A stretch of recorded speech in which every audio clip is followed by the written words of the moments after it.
So cool. Yeah, thanks a lot. First of all, thanks a lot for joining this incredible International Women's Day. Like, I think the very first virtual summit in Afghanistan.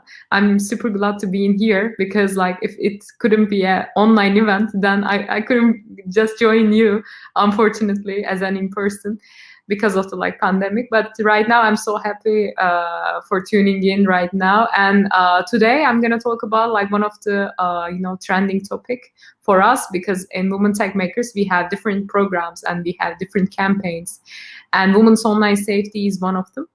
And by the way, like, this is Merve. I'm a Google Developer Relations Coordinator and supporting women tech makers and developer student clubs in the region, like Turkey, Central Asia, and Caucasus.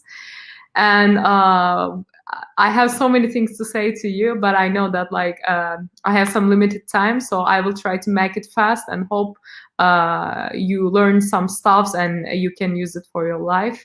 So yeah, let's start.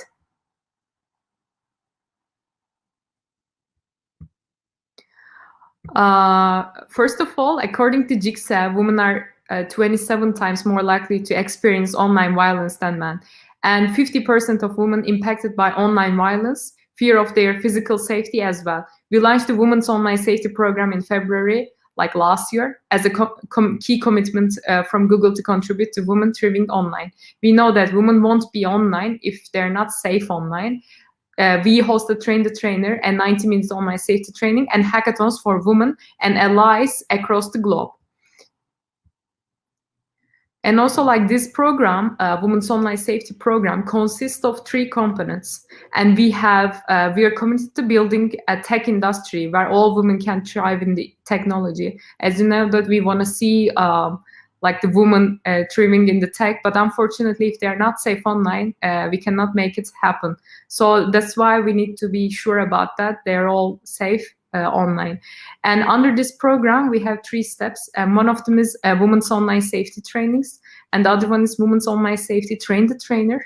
And the other one is Women's Online Safety Hackathons. And today I will try to make it fast again for you. And also, like, please just let me know if you have any questions and also comments. And also just let me know if you want to also support this program. And let's just dive into the online safety training, and afterwards, like, I will deep dive on this again. And the online safety campaign provides women and allies with the tools to be safe and thrive online. When women can explain and understand the violence they are confronted with, and when they know what tools are disposable to be safer, they are more likely to feel safer online. And this training introduces women and allies in the causes of online violence facing women, ways online violence and manifest, and tools to push against online violence facing women. So, which is super important. Probably, like, most of you have heard about those like online violence stuffs, unfortunately. And but the most important thing is learn how to confront on this. So there are lots of ways, and I know that you have so many trainers in your region. I will also mention about this. And so, yeah, and let's go to the next one. And the next step is definitely we have also program for the trainers. Like this training is equips those who want to bring our programming to their institutions or coming to provide women with the tools to stay safe online. And actually, we had a Train the Trainer session globally, and I know that like there are incredible Afghan women was also there, and they also learned how to stay safe online. They also learn how to make it possible in the communities. So you can also just join their trainings and workshops as soon as possible. This is another way. This is another step of our program.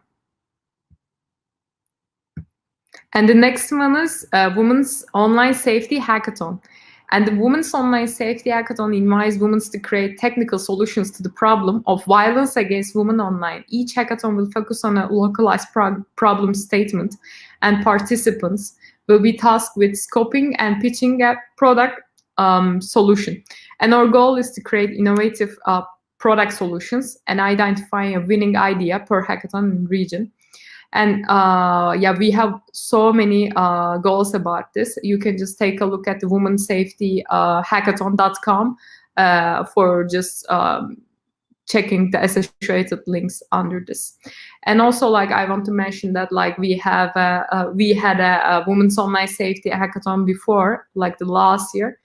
It was Turkey, and it was the very first virtual hackathon for the women's online safety, and we got great solutions for those problems, and so it was incredible. I hope we can make it for Afghanistan as soon as possible also. And the first women's online safety hackathon happened in Dubai also. It was in-person event, and you should also take a look at the video on YouTube. You can just write Women's Online Safety Dubai, and you can just find the video on Google Developers channel. So yeah, this is another step of our program. And as you know that the women's safety training is a series of community trainings, bringing together women and allies across the globe to be trained in ways of secure themselves online. And I have some questions in my mind for you. Please just spend some time on this, and just think about, why did you join the tech industry? Just quickly, just think about it. And your reasons. Probably you have some reasons that you're here. And the next thing is, what was the moment that you made realize the power of technology? Just take a moment for that also. Maybe also you can just type it, or you can just think about it.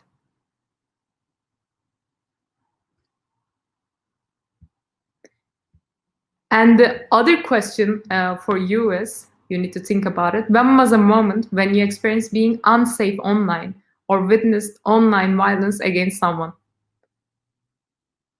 I know it's a bit complicated question, but probably you remember some feeling, like unsafe feeling, and maybe witnessed online violence against someone.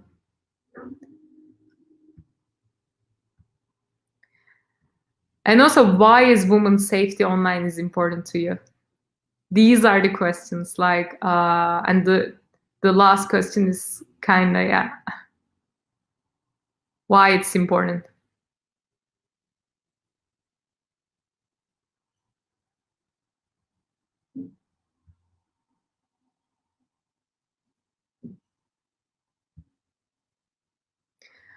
So I would like to mention, probably you had some time to think about it, and probably before I ask you these questions, probably you ask yourself maybe one day.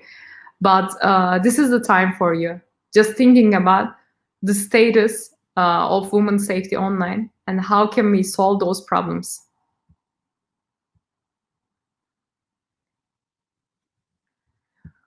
According to research, as I told you, that women are 27 times more likely to experience online violence than men. And 50% of these women fear for physical safety because of online abuse. And 28 of women who experience online abuse purposefully reduce their presence online. And 75% change their social media habits. And it's all because, like, online safety, actually. The numbers are, as you can see, like, huge. And also, women in the public eye experience higher levels of violence. In Europe, the United States, and Pakistan, like Jigsaw's research showed that harassment online is driving women offline and out of the public eye. As you can see the numbers, like the percentage is 97% of female journalists have reported they have experienced gendered harassment online, which is a really high number. And 1 in 7 tweets directed at female politicians in India included gendered abuse. The source is CNN. You can also take a look at it.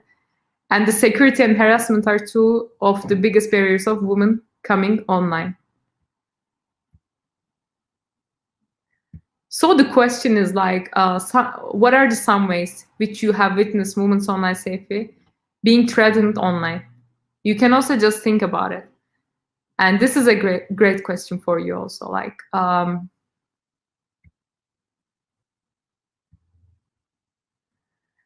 also, like, let's talk about, like, what does online violence look like? Okay, we all unfortunately know that how physical violence looks like. But unfortunately, online violence is maybe kind of not similar, but kind of similar thing for the effects.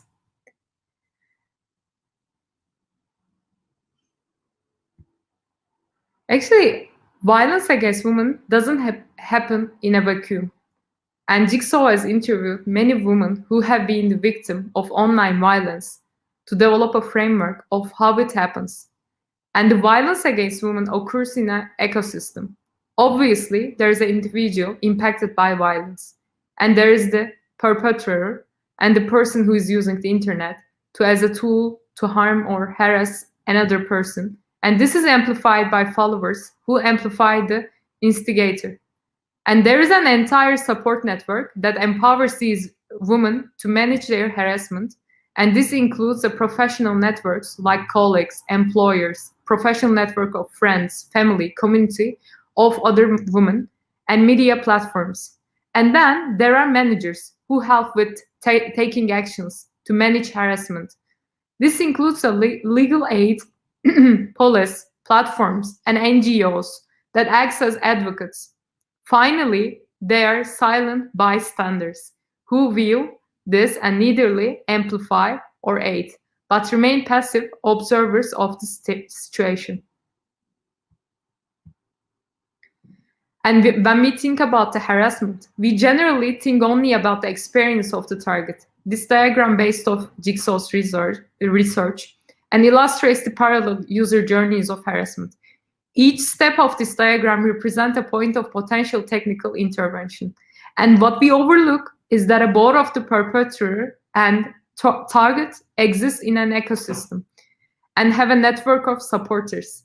And for the perpetrator, it's a community of similarly minded users who can be convinced to participate in an attack on the target. And the target also has a community of friends, co-workers, law enforcement, and platform of employees who could help mitigate the damage of an attack and or provide emotional support to the target. And as you can see, the target and the perpetrator here. And unfortunately, there's a case study for that. I also want to share this one with you because I know that it's also pretty important to know that the real stories, the real cases, what is happening, like what is the thing behind this. It's an unfortunately case from Turkey. And as you can see, like this social media post became the end of the father and daughter.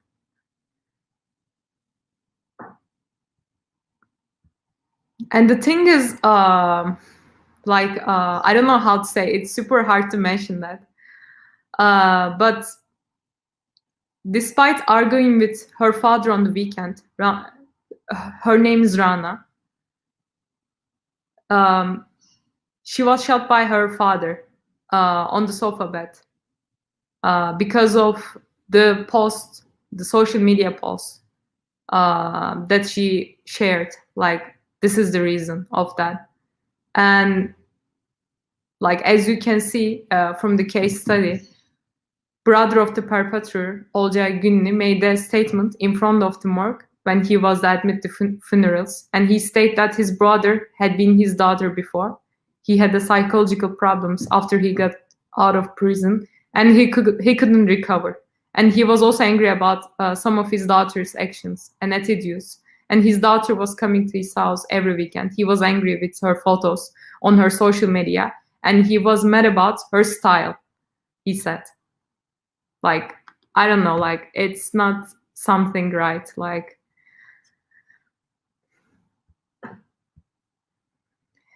and also, like, probably you also changed some behaviors, sometimes of your behaviors online. So there is a question for you.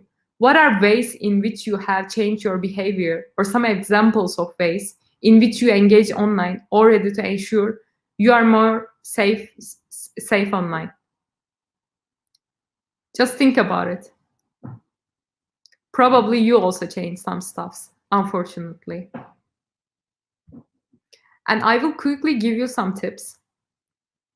And afterwards, you can just continue this program with the Women Tech Makers Ambassadors. You can ask them about their trainings and you can learn more about it. but there are some general tips for you.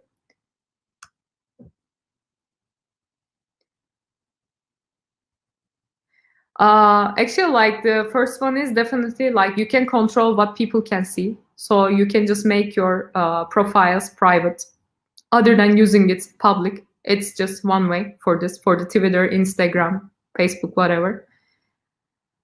And also, like, please just don't let potential stakers know where you are.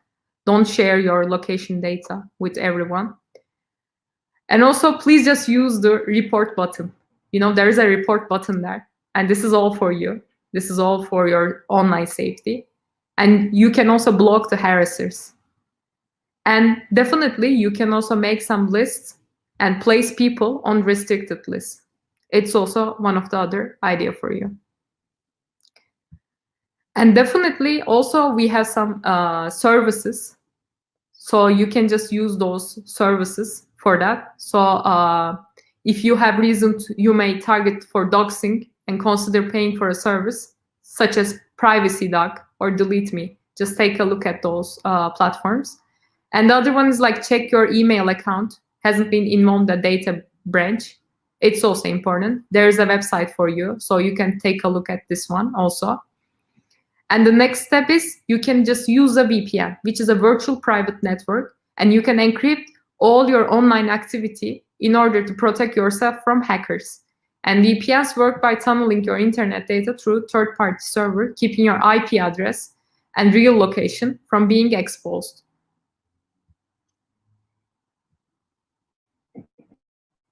Also, like from the last slides, apps and tools. There are some apps and tools for you. And definitely, please don't forget to Google yourself first. And you can just make a simple search, and you will see that what kind of information about you is already online, what is visible.